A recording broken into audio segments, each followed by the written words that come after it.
The storm had rolled over the mountains without warning, darkening the afternoon sky until the valley looked like twilight had come too soon. The air was heavy with the smell of rain and pine, and the sound of rushing water grew louder with every heartbeat. Along the swollen banks of the Clearwater River, a young woman stumbled through the mud, clutching her infant close to her chest. The child whimpered softly beneath the blanket that was soaked through, its tiny breaths trembling against her arm. She had been walking since dawn, desperate to reach the old trail that led to the ridge. But the river, wild from days of rain, had swollen into a beast that split her path in two. Her boots slipped as she reached the edge of the water. The current was fierce white foam churning between jagged rocks. She knew crossing was madness, but turning back meant no shelter before nightfall. And the storm clouds promised another deluge. Behind her, somewhere beyond the trees, a faint cry echoed the cry of men's voices carried by the wind. Fear pricked at her spine. She couldn't tell if it was the search party she prayed for, or the ones she had been running from.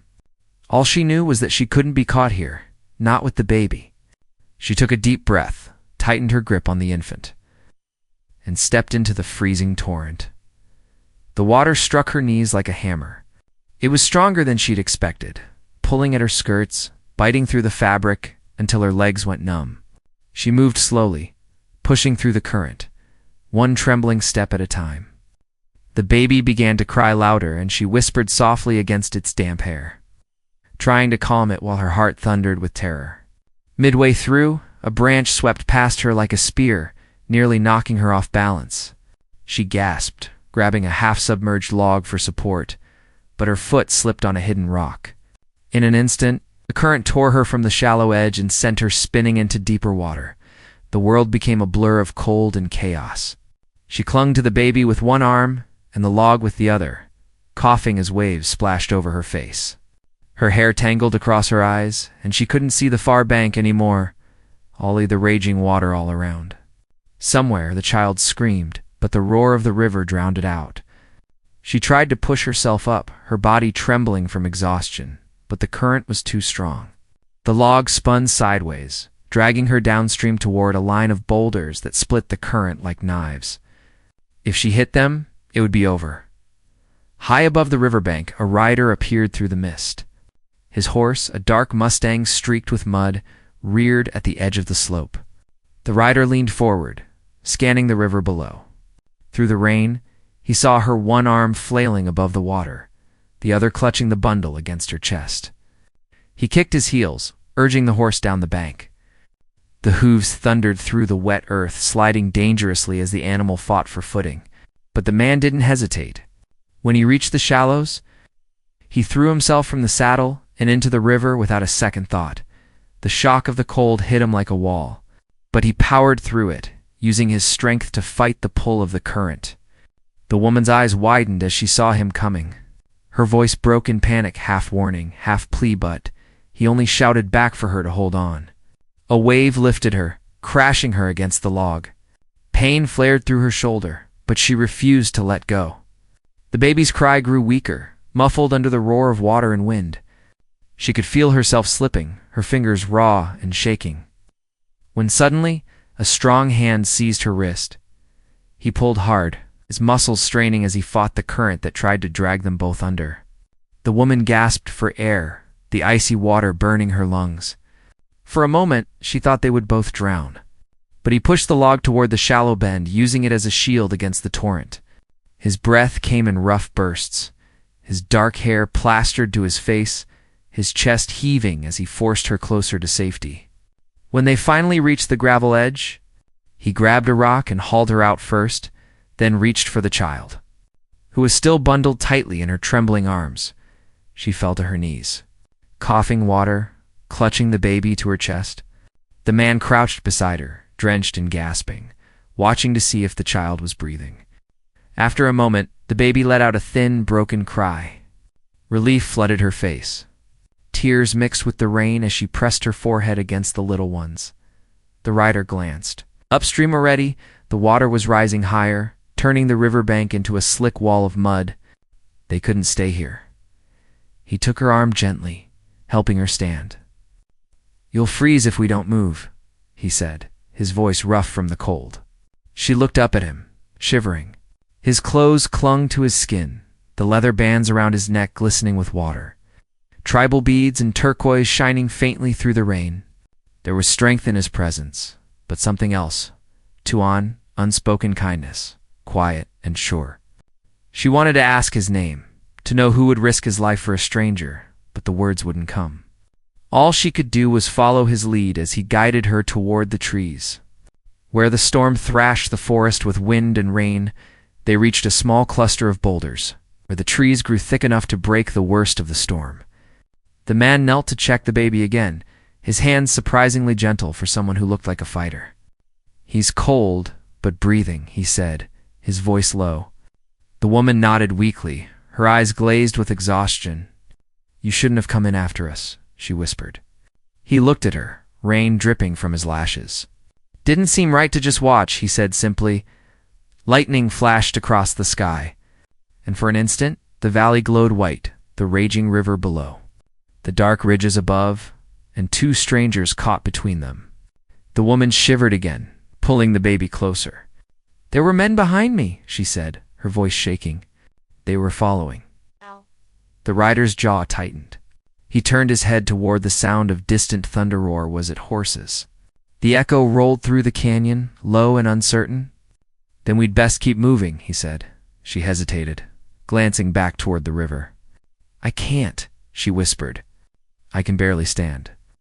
He looked at her for a moment, then without another word, slipped his arms beneath her.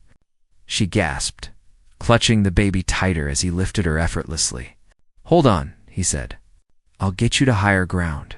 She felt his heart pounding beneath the cold fabric of his shirt, every step heavy as he climbed through the mud. Behind them, the storm roared louder. The river swallowed the place where they had stood moments before. By the time they reached the ridge, night had begun to fall. The clouds hung low, and a pale light shimmered on the wet rocks. He set her down beneath an overhang where the earth was dry enough to rest. She wrapped the child tightly in her shawl, whispering a prayer of thanks.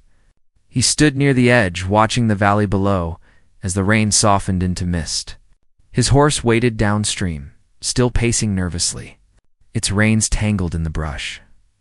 She watched him silently, wondering who he was, a wanderer, a warrior, or just a man passing through who had chosen to stop when no one else would. The baby stirred against her chest, breathing softly now. She looked down at the tiny face, and then back at the man, who turned as if sensing her gaze. Their eyes met, and for a moment the storm seemed to fade.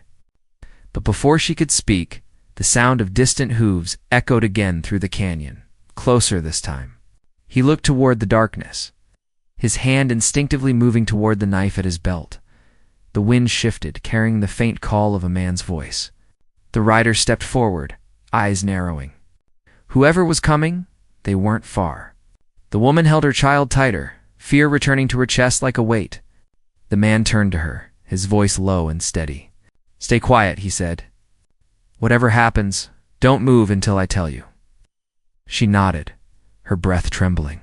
The night deepened, and somewhere down the trail, the shapes of riders began to move through the fog, dark, silent, and coming straight toward them. The night pressed in around them, thick with mist and the restless whisper of the wind through the pines. The woman could barely see beyond the faint glow of lightning flickering behind the clouds. But she could hear the horses' below hooves breaking through the mud, men shouting faintly to one another. The sound made her blood run cold.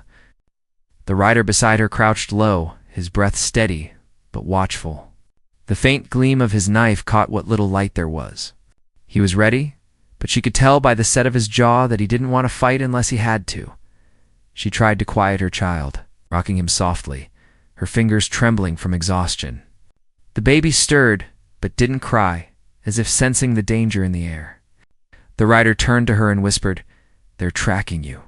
"How many?" She swallowed hard, her voice barely a breath. 4, maybe 5. They were at the cabin before dawn. His eyes narrowed. "Cabin? Whose?" She hesitated, her throat tightening as memories rushed back, smoke, shouts, the sound of splintering wood. It was my husband's, she said finally. He was gone most days, trading pelts up north. I stayed behind with the baby. Then they came. The rider said nothing for a long moment. He glanced down the trail again, reading the ground the way a wolf might read the wind. Then he said quietly, "We can't stay here. The ridge leads into the canyon. There's an old trail there. I can get you across before dawn." She wanted to ask who he was, what he was doing in this part of the wilderness, but his tone made her trust him without question. He moved like a man who knew these lands by heart. They started moving again, careful and silent. The rain had softened into drizzle, and the forest steamed in the cool air. She followed close behind him, clutching the baby, her legs weak, but driven by fear. Every sound seemed louder, now the crack of a branch, the call of a night bird, the distant splash of the river below. Somewhere behind them, one of the riders cursed. The woman froze, her heart pounding in her ears. The man turned slightly, motioning for her to keep moving. "They don't know which way we went yet," he whispered. "Stay close." They reached a narrow trail cut into the side of the canyon, where the rocks dropped sharply into the dark. The man led her to a hollow hidden beneath an overhang. "We'll rest here," he said, scanning the path below. She sank to the ground, wrapping the baby in her shawl to keep him warm. Her hands were raw and bleeding, her face pale in the weak moonlight. The man knelt near her, pulling a small pouch from his belt. He opened it and took out a strip of dried meat and a small flask. "Eat a little," he said. "You'll need strength." She hesitated, then took it gratefully. As she ate, she finally found the courage to speak. "You saved my life," she said softly. "You didn't even know me." He gave a faint shrug. "Didn't have to. You were in trouble." There was no pride in his tone, just calm certainty. "Who are you?" she asked. His eyes met hers, dark and unreadable. "Name doesn't matter," he said. "Not out here. The land knows me well enough." She studied him, the scars on his arms, the small tattoos near his shoulder, the beads around his neck that seemed carved from bone and turquoise. He looked like he belonged to the earth itself, carved by it, weathered by it, yet something in his expression carried deep wariness. "You don't trust easily?" she said quietly. He gave a faint half-smile. "I've learned not to. Men out here will trade your life for a rifle or a horse." His gaze softened as he looked at the baby. "What's his name?" "Eli," she whispered. "He was born during the winter. His father built that cabin for us, said it'd be a safe place. But after the raids last month, nothing's safe anymore." He nodded slowly. "This land's seen too much blood. Too many fighting for something they can't hold." She looked down, her eyes filling with tears. "They burned everything," she said. "My husband fought them off as long as he could. I thought he was behind me when I ran, but I never saw him again." The man's jaw tightened. "You ran north?" "Yes. I followed the river, hoping to reach the trading post near Red Hollow. I thought someone might help us." "Red Hollow's 2 days' ride," he said. "Too far to go on foot with the baby. But there's a way station halfway there. If we keep to the ridge and move before sunrise, we can reach it by midday." The woman nodded, though her body trembled at the thought of moving again. The baby stirred softly, and she pressed a kiss to his forehead. "Thank you," she murmured. He shook his head. "Don't thank me yet." For a while they sat in silence, listening to the rain drip from the rocks above. The wind carried faint sounds, branches snapping, the distant neigh of a horse. The man's hand went to the knife again. "They're getting closer," he said quietly. "They must have found our trail." He rose, scanning the dark woods. The woman's breath quickened. "What do we do?" "We move," he said. "Now?" He took her hand and helped her to her feet. They climbed along the ridge, keeping low beneath the trees. The moon broke briefly through the clouds, silvering the wet leaves. Down below, torchlight flickered in the valley. She could hear the men shouting to one another, their voices cruel and confident. She knew those voices, the same that had thundered outside her cabin door when the fire spread through the walls. The same ones that laughed when her world turned to ash. Her chest tightened. "They won't stop," she whispered. "They'll keep coming, and we'll give them a trail they can't follow," he said. He led her toward a narrow pass where the rocks jutted high. There he dismounted his horse and slapped its flank, sending it galloping in the opposite direction. "They'll follow the sound," he explained. "We'll go this way." The woman looked after the horse, vanishing into the night. "Won't it come back?" she asked. "If it can," he said simply. They pressed on higher and higher until the forest thinned and the cold air bit their skin. The path opened onto a plateau where the stars shimmered faintly between passing clouds. The woman stumbled, nearly falling, but the man caught her by the arm. "We'll rest for a moment," he said, helping her sit against a rock. He looked down the slope where the faint glow of torches moved slowly through the valley below. "They're losing the trail," he murmured. "That'll buy us some time." She looked at him, then really looked at him. Beneath the hardened expression and the scars, there was something quiet in his eyes, something that spoke of loss. "You've run from people before," she said softly. He didn't answer right away. When he did, his voice was low, almost distant.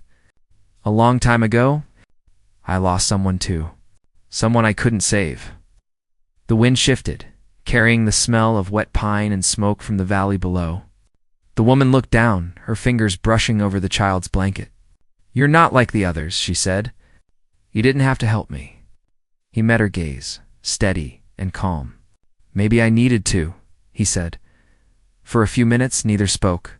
The silence between them wasn't empty, it was heavy, full of things neither dared to say. The storm had passed, but the sky was still restless, clouds chasing one another across the moon. Somewhere in the distance, a wolf howled, long and lonely. The woman closed her eyes, her body aching, but sleep wouldn't come. Every time she drifted, she saw flames. Heard her husband's voice calling her name, felt the weight of the baby in her arms as she ran into the darkness. She turned her head slightly and saw the rider sitting near the edge, keeping watch. The faint glow of dawn was beginning to touch the farthest ridge. "You haven't slept," she said quietly. "Not my first long night," he replied. "You should rest while you can. I'll keep you safe." "Why?" she asked softly. "Why would you risk your life for me and my child?" He looked at her then, the faint light catching the lines of his face. "Because once someone saved me when I didn't deserve it," he said. "Now, I do what I can to make it mean something." She didn't know what to say, but her heart ached with gratitude. Still, before she could speak again, sound cut through the morning air, distant but unmistakable. Horses, not the ones they'd heard before. These came from the north, steady and fast. The rider stiffened, his hand going to his weapon again. "More coming," he whispered. "Maybe not the same men." The woman's heart sank. Who else could it be? He didn't answer. He was watching the horizon, eyes narrowing against the pale light. "Whoever they are, they're riding hard," he said, "and they'll be here before the sun's fully up." The wind rose again, carrying a faint shout that echoed through the canyon. She turned toward him, her voice trembling. "What do we do now?" He looked at her, then at the child she held close, and for the first time, there was uncertainty in his eyes. "We find out," he said quietly. "But whatever happens next, you don't let go of that baby, no matter what." The sun broke the horizon then, painting the mountains gold, but it did nothing to warm the chill that settled in her heart. The sound of approaching riders grew louder, and as she clutched her child tighter, she realized their fight for survival was far from over. Dawn rose thin and gray over the high country, a wash of cold light that made every rock look like bone.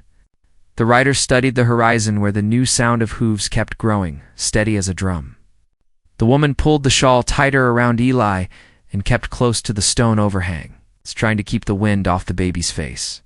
She wanted warmth, bread, a fire, a door she could bar against the world. Instead, there was only the ridge and the long slope of pine that dropped toward the valley. The smell of wet earth and river spray clung to them, reminders of the night that had nearly taken them. "Two groups," the rider said. "The ones from the south lost our trail by the water. The ones from the north are riding harder." He crouched and pressed his palm to the ground, feeling the faint tremor of the approach. 6, maybe more. Could they be from the trading post? she asked. A patrol sent to look for trouble? He shook his head. The post doesn't send men this deep, unless something pushed them. And they would signal, not come in like ghosts. He glanced toward the creek that cut across the slope below them. We need a fresh trail. One they won't guess. He led her along the ridge until they reached fallen timber scattered like pickets after a windstorm. He broke away a branch and swept their tracks as they walked. The woman followed his footprints exactly, stepping where he stepped, turning where he turned, each stride a careful echo. Eli slept against her heart, worn out from the river rescue. When he stirred, she swayed him gently, whispering comfort. The rider kept listening, judging how much time they had before hooves would drum on the very stones where they stood. They reached a stand of fir where the ground was soft. There he knelt and traced a crude shape in the earth with a stick. A valley, a creek, a line cut across it like a scar. There's a washout to the west. If we can cross near the old bridge pilings, we can slip into the cottonwoods and follow the water. The current hides tracks, but we'll have to move fast. Her legs felt like fire, but fear sharpened each step. As they started down, she found the courage to ask what had pressed on her mind all morning. Those men from the south. Do you know who they are? Smugglers turned worse, he said. They watch the river bends and broken ranches. They trade stolen goods and things no one should trade. His voice thinned for a moment, then returned to its steady tone. They know the land. They'll keep coming if someone paid them to. Someone did, she said, a whisper cut by wind. They asked for my husband by name. They wanted a ledger from the cabin. I never saw it. They didn't either, or they'd be gone, he said. So they hunt you, hoping you have it. I don't, she said. I left with what I could carry, and they'll search until they're sure, he said. And the way they tore through your life, they won't ask kindly. A hawk wheeled high above the canyon, its cry thin against the morning. The rider watched it circle and adjusted their path under the trees. The woman tried to remember everything her husband had taken to the trading post that last week. Strips of cured hide, a satchel of coin, a bundle wrapped in oilcloth that he wouldn't let her open. She thought it was a gift he meant to finish carving before the winter fair. Now that memory scraped like grit behind her eyes. They angled through a boulder field. The sun finally spilled over the far ridge, lighting the frost along the grasses. They moved in silence until a new sound split the morning. Not hooves. A distant whistle that didn't belong to any bird. The rider froze and lifted 2 fingers. He pointed toward a shadowed fold in the hillside, and there, half hidden by willows, lay a shack made of rotten planks. With a stovepipe, bent like a broken arm, he led them to the backside where a hatch had sunken into the ground. Way station cash, he said. Freighters used it before the route shifted east. He pried the hatch loose with his knife and peered into the dark. Stay close. Inside, the air was stale, with a dry smell of old burlap. He found a lantern, shook it, and set it aside without striking a flame. Too much smoke, he said. We can't risk it. Instead, he felt along the wall and uncovered a crate. The woman held the baby tighter as he opened it. Inside lay a few biscuit tins, a coil of rope, an empty canteen, and a roll of canvas. He took the rope and canvas, then reached deep and pulled out a small iron box. What's that? She asked. Freighter's strong box, he said. He shook it gently. It rattled with a heavy sound that could have been bolts or coin. Locked. Not our trouble today. He pushed it back under a pile of sacks, covered it, and climbed out. We're moving. By the time they reached the washout, the northern riders were close enough that the ground carried their rhythm like a heartbeat. The old bridge had long since been torn away by spring floods, but the stone footings still stood like crooked teeth. The rider tested the water depth with his boot, then returned to the woman. I can carry you both across, but it'll slow us, he said. There's another choice. You hold the rope, and I wade upstream to pull you toward the footing. If you slip, the rope will keep you from going under. She swallowed. The river wasn't as furious here as the clear water, but the current still tugged like a hungry hand. I can do it, she said, surprising herself. Just tell me how. Tied the rope around his waist and looped the other end around her under Eli. Lean into the current, he said. Short steps. Look where you're going, not at your feet. His voice held that steady calm that had pulled her out of last night's terror. She nodded, drew in a breath, and they stepped into the water together. It grabbed at her calves and thighs, colder than she expected. She placed each foot carefully, feeling for stones while he moved ahead, braced and patient, taking her weight when the current tried to steal it. They reached the middle, and she paused to rest against the footing. The rider looked toward the ridge. For a brief second, his face came alive with warning. Down, he said sharply. A rifle crack snapped the morning. The shot splintered a chip from the stone near his head. He shoved her behind the footing and looped the rope around the base. The woman crouched low, shielding Eli with her body, her breath short and hot in the cold air.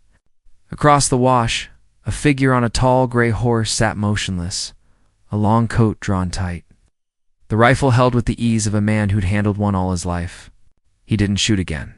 He just watched. Parley, the rider called, voice even.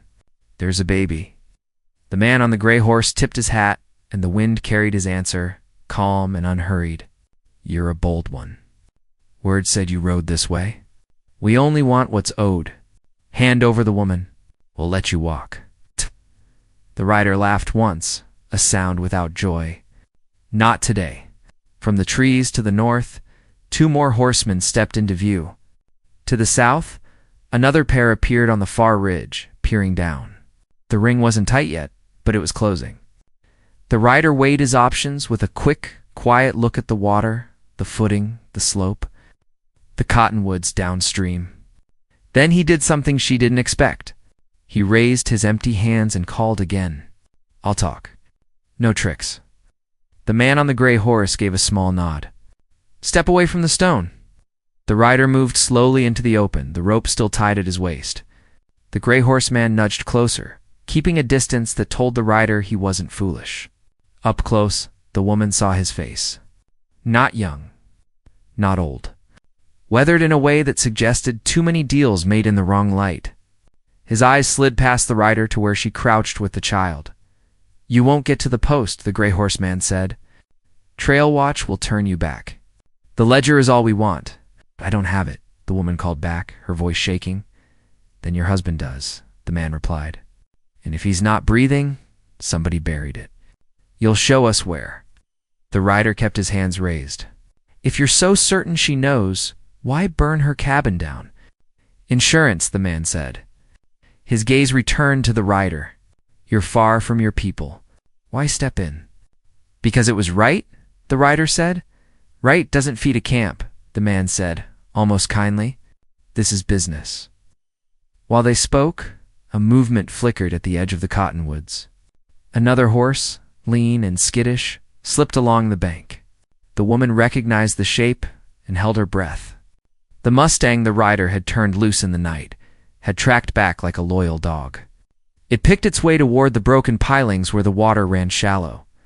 The rider didn't turn his head, but she felt the moment he sensed the horse. A tiny shift of his shoulders, the sort you make when hope touches the edge of a plan. The gray horseman noticed the change too. His eyes narrowed. Whatever you're thinking, end it, he said. I was thinking of winter, the rider said, voice smooth. How men get mean when supplies run short? How they make mistakes, chasing what doesn't belong to them. Winter makes everyone honest, the man said. All that's left is what you can hold. The rider nodded, as if conceding the point. His gaze drifted to the cottonwoods and back. You said business. Let's trade. You let the woman ride to the way station. I'll meet you at Red Bend by sundown with what you want. You don't have what I want, the man said. You have promises. Then take me as the promise, the rider said. Keep me at Red Bend until sundown. If I don't bring what you want, do what you came to do.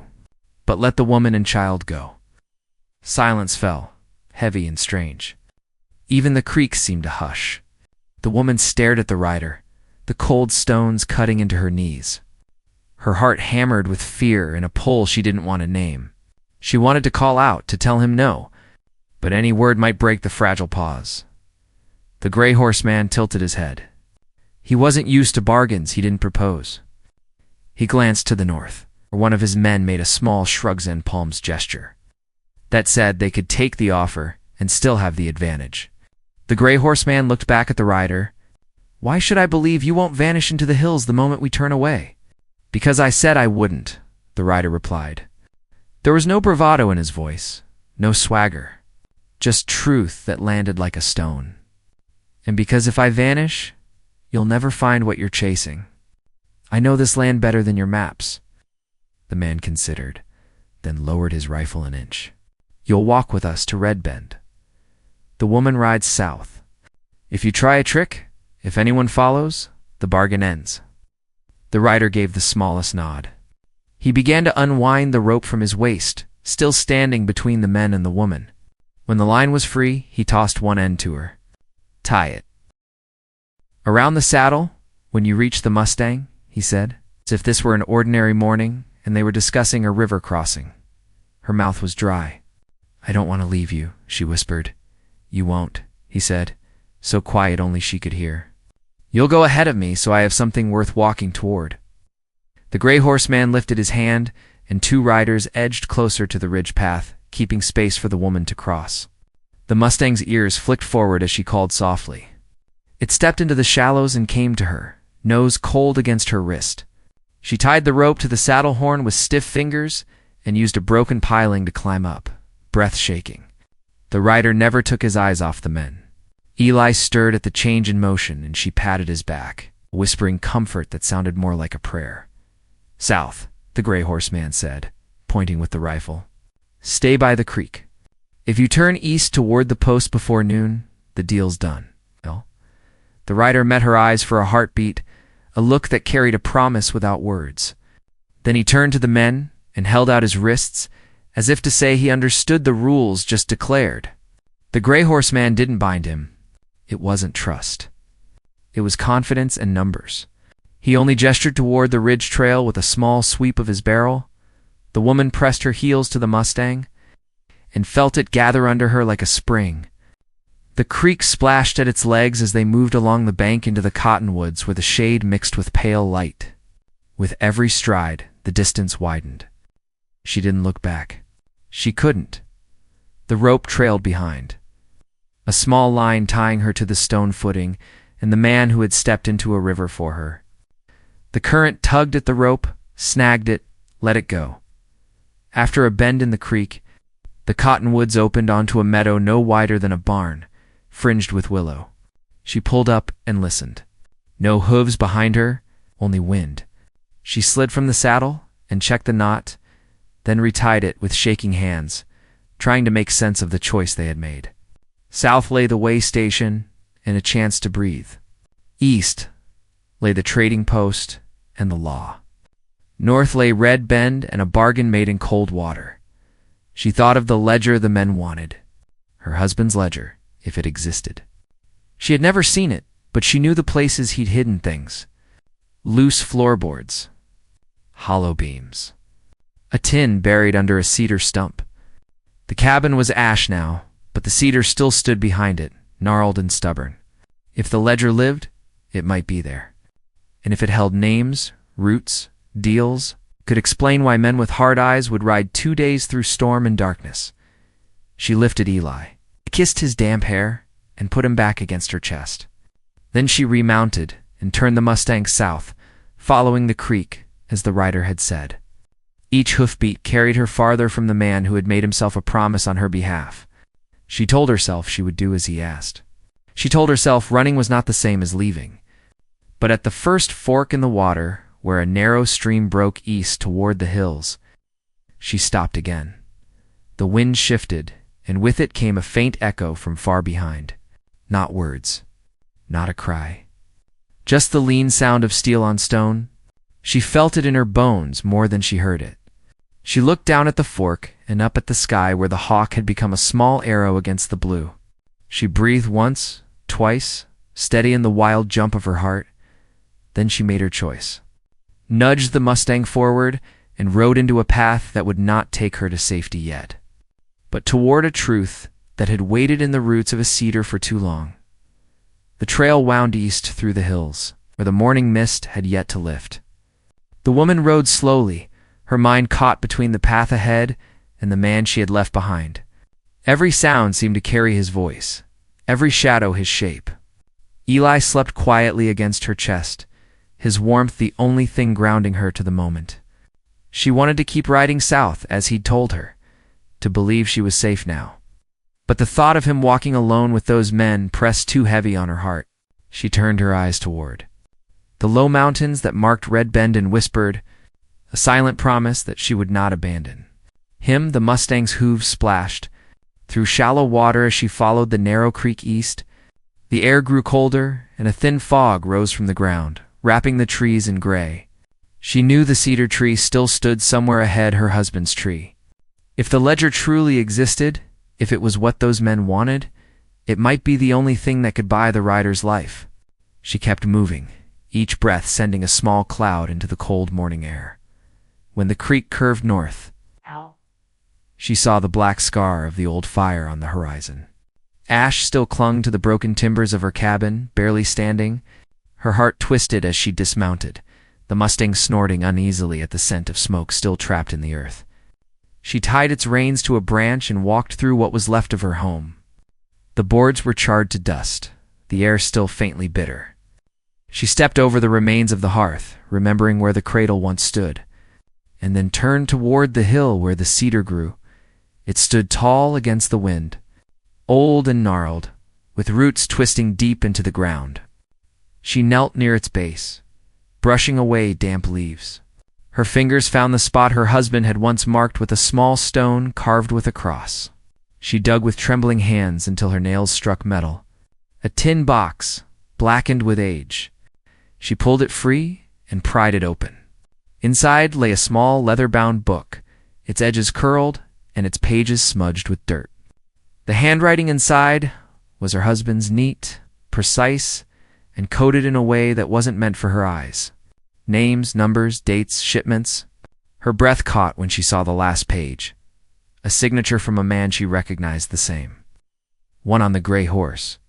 Her husband had made a deal with the very man who burned their home. The truth hit her like cold iron.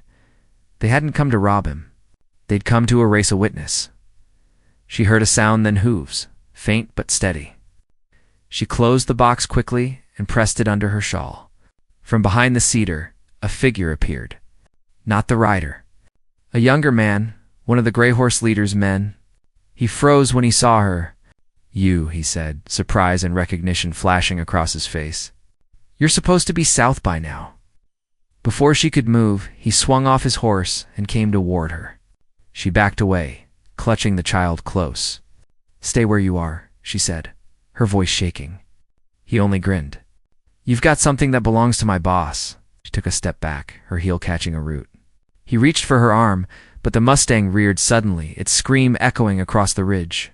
The man turned, startled, and in that second, she ran. Through the burnt grass, through the smoke-stained trees, the tin box pressed tight against her ribs. Behind her came the sound of pursuit boots pounding, curses shouted. The baby began to cry, the sound sharp in the still air. She didn't look back. Down the hill, the creek shimmered between boulders. She slid down the bank and splashed across, slipping once but catching herself before she fell. The man wasn't far behind. She turned toward the narrow ravine where two fallen logs crossed like a bridge. As she reached it, the old timber cracked under her weight, threatening to drop her into the shallow gorge below.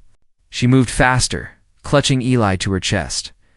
The wood gave way just as she reached the other side. Collapsing with a crash, she stumbled onto the far bank, breathless, and hid behind a large rock. The man stopped at the broken bridge, cursing. He couldn't cross without losing time. He aimed his rifle, but she ducked low, covering the child. The shot whistled over her head, splintering bark. She looked around wildly for a path. Then she saw smoke rising from the east, the faintest wisp curling through the morning air. A campfire. Her heart leaped. If it was travelers, she could warn them. If it was the rider she prayed it was him, she could bring him what she'd found. She ran toward the smoke, pushing through the brush until she broke into a clearing. There, by the edge of a dying fire, lay 3 horses on one man. It was him. The rider turned sharply at the sound of her steps.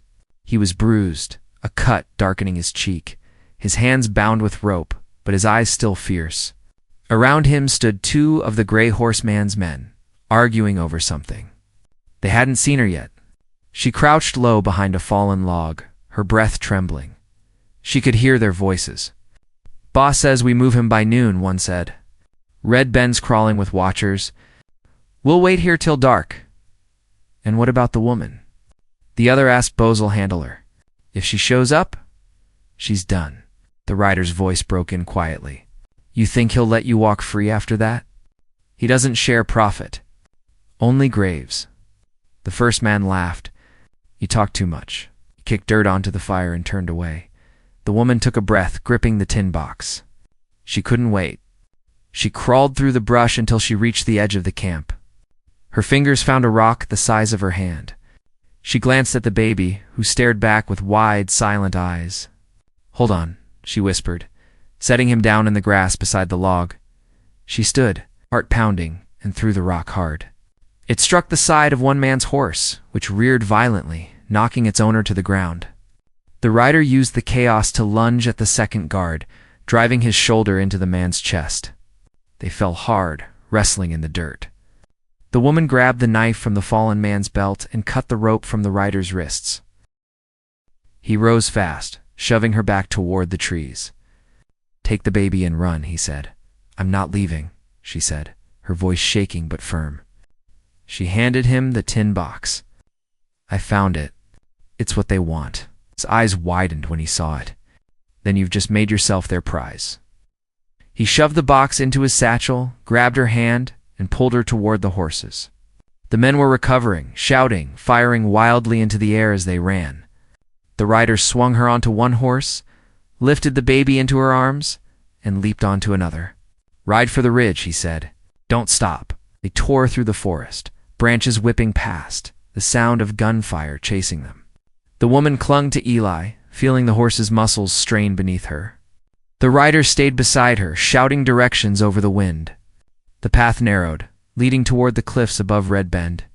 She could hear the pursuers behind them. It's growing louder. At the top of the ridge, the land opened into a wide plateau. Below lay the bend of the river, curling like silver beneath the sun. The rider pulled up sharply, scanning the edge. "We're trapped if we stay here," he said. The woman looked around, panic rising. "Where can we go?" He turned toward the canyon, eyes narrowing. "There's an old miner's path that runs down to the water. It's narrow, but it's our only chance." They galloped toward it as the first of the gray horseman's riders appeared on the rise behind them. Bullets hissed past, striking stone. The woman bent low over the baby, praying the horse wouldn't stumble. The path curved sharply along the cliffside, a drop yawning beneath them. The horses picked their way carefully, hooves slipping on loose rock. Halfway down, the rider stopped and looked back. The gray horseman was following, rifle raised, a grim smile on his face. "You can't run forever," he called. The rider glanced at the woman, then at the baby. His jaw tightened. "I don't need forever," he said under his breath. The wind whipped through the canyon, carrying the echo of rushing water far below. The woman could feel the tension tightening between them, all the pursuers closing in. The drop below, the river roaring unseen in the depths. Her pulse raced, her hands trembling around the reins. The rider reached across, steadying her grip. "Trust me," he said. "I do," she whispered. The gray horseman raised his rifle, the barrel gleaming in the sunlight. The rider looked once at her, and then kicked his horse forward, straight toward the narrowest part of the trail where the cliff jutted out over the river. She gasped, realizing his plan. He wasn't running anymore. He was about to gamble everything. The gray horseman fired, the sound splitting the sky. The rider's horse reared, the shot missing by inches. Dust and stone rained into the canyon. He turned toward the woman, shouting something she could barely hear over the wind. Her heart pounded so hard it drowned out everything else. She clutched Eli close, staring at him through the swirl of dust and sunlight. And in that breathless instant, she knew something was about to change forever. The sound of the river grew louder, thundering like a heartbeat rising from the earth. The pursuers closed in, their rifles raised, their shouts echoing off the walls. The rider looked once more toward the canyon below, then back at her. And the world seemed to hang still, balanced on the edge of choice, courage, and the final test of everything they had survived together. The rider turned his horse toward the edge of the cliff. The wind tearing through his hair, the sun breaking through the clouds in streaks of gold.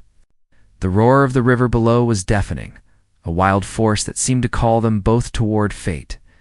The woman clutched Eli close, tears blurring her vision, watching him with fear and faith tangled together. Behind them, the gray horseman and his riders drew closer, their rifles glinting in the morning light. There was nowhere left to run, no cover, no escape but down. The rider looked back at her one last time, his voice calm, despite the chaos around them. "Hold tight," he said.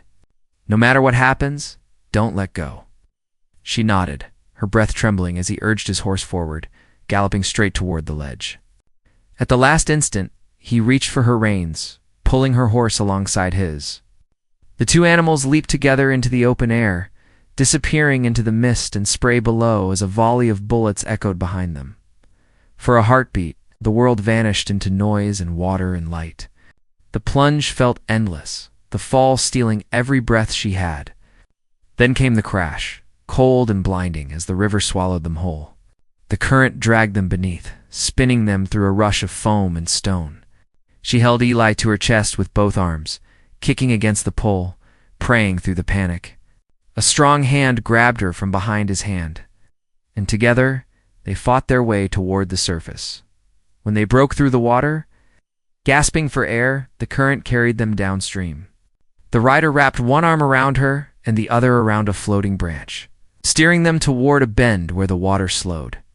They clung to the bank, soaked and shivering, the roar of the waterfall fading behind them. The woman coughed, clutching Eli, who cried weakly but was alive. The rider dragged himself onto the mud beside her, breathing hard, blood trickling down his arm from a scrape. "You're safe," he said, voice hoarse but steady. "He's breathing. That's all that matters." She looked at him, shaking with exhaustion, her heart full of gratitude and disbelief. "You saved us again," she whispered. He gave a small smile, the kind that carried both pain and relief. "Looks like the river's done with trying to take you." They lay there for a while, catching their breath as sunlight filtered through the canyon. Above them, the gray horseman's riders searched the cliffs, shouting orders, but the sound grew distant. They wouldn't find them now. The river had claimed its secret, and the world below the falls was another country entirely hidden and quiet. By noon, they had made their way to a small clearing beside the riverbank, where the land leveled into soft grass. The Mustang, astonishingly, had survived the fall too, grazing nearby with a limp but no grave injury. The woman sat with Eli wrapped in her shawl while the rider built a small fire from driftwood. He tore a strip from his shirt to bandage his arm, then handed her a piece of dried meat from his pouch. "You need to eat," he said. She shook her head. "Not until you rest." He gave a faint chuckle. "You're as stubborn as this land." As the fire grew, warmth returned to their bones. The woman finally opened the tin box again, the pages still damp but readable. "This ledger," she said softly. "It's what caused all this. My husband, he must have been caught between both sides, trading with those men and trying to make it right." The rider studied the pages and nodded. "It lists shipments, names, and routes. The gray horseman runs more than trade. This could end him if it reaches the right hands. Then we'll take it to the post," she said. "They'll know what to do." He looked at her for a moment, then nodded. "You'll need to keep moving until then. Red Hollow is a half-day ride if we follow the valley. I'll get you there." They rode slowly through the afternoon, following the sunlight through tall grass and broken stone. The world seemed calmer now, washed clean after all the storm and danger. Birds returned to the trees and the sky stretched wide above them. Eli slept peacefully against her, his small hand gripping her finger. The rider rode beside her in silence, eyes scanning the ridges, though his posture had eased, as they neared Red Hollow by evening. Smoke rose in the distance not from burning, but from chimneys and campfires. The scent of bread and pine filled the air. She felt tears gather as she saw the outline of the small trading post ahead, a place that looked almost like home. "We made it," she said quietly. The rider glanced at her with a small smile. "For now?" They reached the outskirts and dismounted near a small barn. He tied the horses, then helped her down gently. She looked at him, her voice soft but steady. "You could come with us." "Stay a while," he hesitated. "This isn't my world," he said. "I travel where I'm needed. But I'll see you safe first." They entered the post, a humble building where an older man sat behind the counter. The woman handed him the ledger and told him everything: the fire, the chase, the men who hunted her. The man's face darkened as he turned the pages. "These names," he muttered. "Lawmen have been chasing them for months." "You've done more than you know, ma'am." He promised to send riders to capture the rest of the gang and offered them a room upstairs. The woman thanked him and turned to the rider, but he was already stepping back toward the door. "You don't have to leave tonight," she said, her voice quiet but full of meaning. He paused, hand resting on the doorframe. "You'll be safe here. That's enough for me." She reached for his hand before he could turn away. "You've given me more than safety," she said. "You gave me hope again." He looked at her, his expression unreadable for a long moment, then softened. "Hope's a rare thing. Don't lose it." Before dawn the next morning, the woman woke to the sound of hooves outside. She looked from the window and saw him mounted on the Mustang, ready to ride east into the rising light. She hurried downstairs and stepped into the morning chill. He turned as she approached, his breath misting in the cool air. "You're leaving," she said, though it wasn't a question. He nodded. "The land doesn't rest long. There's always someone out there needing a hand." She took a step closer, holding Eli in her arms. "Where will you go?" "Where the wind takes me," he said with a faint smile. "You just make sure that boy grows strong. He's got a world to see." The baby reached toward him, small fingers grasping at the light. The rider touched the child's hand gently. "He's got his mother's courage," he said quietly. Tears welled in her eyes, but she smiled through them. "Will we ever see you again?" He looked toward the mountains, where the sun was breaking over the peaks, painting the sky in fire and gold. "If the river's kind," he said, "maybe our paths will cross again." She wanted to say more, but the words caught in her throat. He swung into the saddle, gave her one last look, and then rode off toward the horizon, the sound of hooves fading into the distance. She watched until he was only a small figure against the light, part of the land itself strong, wild, and free. Months later, when the snow melted and spring came to Red Hollow, she rebuilt her life. With the help of townsfolk, she opened a small trade shop by the river, where travelers stopped for food and warmth. Eli grew strong and curious, always wanting to hear stories about the man who had saved them from the raging river. She told him often, her voice soft and proud, about the brave rider who appeared out of nowhere and vanished like the wind, leaving only his courage behind. One quiet evening, as the sun dipped low, she stood by the water's edge, watching the river shimmer in the fading light. The current was calm now, peaceful.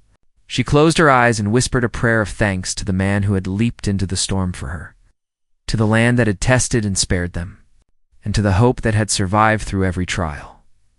Then far across the valley, she thought she heard a faint sound of hooves echoing through the hills, like a promise carried on the wind. She smiled, holding Eli close, her heart steady and full. The river no longer frightened her. It had taken much, but given her something greater in return: faith in second chances, in courage, and in the quiet strength that rises after every storm. And somewhere beyond the mountains, a lone rider followed the sunset, his heart lighter than it had been in years, knowing that for once he had brought peace instead of loss. The river that had once raged now flowed calm beneath him, song a reminder that even in the wildest lands, love and hope could still survive.